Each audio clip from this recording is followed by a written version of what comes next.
Tous ces appels au changement et à la transformation, ils valent rien sans une analyse concrète des rapports de force. En face, concrètement, on a un bloc étatique, médiatique, capitaliste qui est coordonné, déterminé, et dont l'intérêt est que rien ne change. Ou que si ça change, il y trouve son intérêt.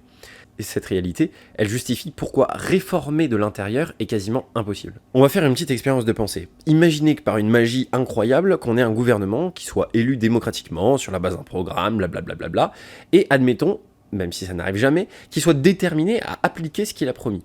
Et qu'en l'occurrence, il aurait promis de rétablir la monarchie et de sortir du capitalisme.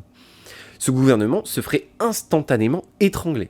D'abord par la finance, on aurait instantanément une hausse des taux d'intérêt sur la dette souveraine, on aurait une asphyxie budgétaire, bref, la finance réagirait hyper mal à ce genre de nouvelles. On aurait l'entièreté du complexe médiatique sur le dos, avec une campagne permanente pour nous délégitimer, un peu comme ils font avec Jean Lassalle, ou Philippe Poutou, ou Nathalie Arthaud.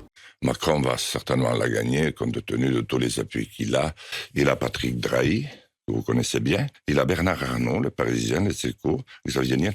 Patrick Drahi, d'ailleurs, qui est une entreprise luxembourgeoise. Jean Lassalle. Ça veut dire quoi? Ça veut dire que Emmanuel Macron est le candidat des médias, c'est ça que vous dites ce matin, Jean Lassalle?